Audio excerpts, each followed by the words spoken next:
Hi friends, ఈరోజు మా ఇంట్లో వచ్చేసి మటన్ కర్రీ అనమాట. సో మేమైతే మా ఇంట్లో ఈ విధంగా అయితే రెడీ చేసుకుంటున్నాం ఫ్రెండ్స్. ఫస్ట్ వచ్చేసి ఆల్రెడీ ఉప్పు వేసిన నేను, సో వీడియోకి అనమాట ఇది.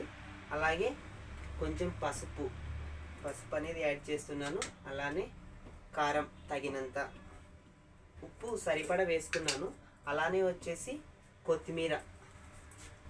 కొత్తిమీర అండ్ కరివేపాకు రెమ్మలు 2 రెమ్మలు, అలాగే పచ్చిమిర్చి అనమాట. ఇప్పుడే వేసేస్తున్నాను నేను పచ్చిమిర్చి, వేపుల్లో వేయను.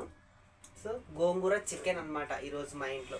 అలాగే వచ్చేసి నూనె, ఆయిల్ తగినంత, కొద్దిగా మటన్ కదా ఎక్కువ ఉండాలన్నమాట. సో అందుకని ఇలా వేస్తున్నాను. సో దీన్ని అంతా మొత్తం ఇప్పుడు మిక్స్ చేస్తున్నా. పెరుగు అనేది యాడ్ చేయాలి, బట్ పెరుగు మర్చిపోయినాను, తెచ్చి వేస్తాను అనమాట తర్వాత. సో ఇలా కలిపేసుకొని ఒక 20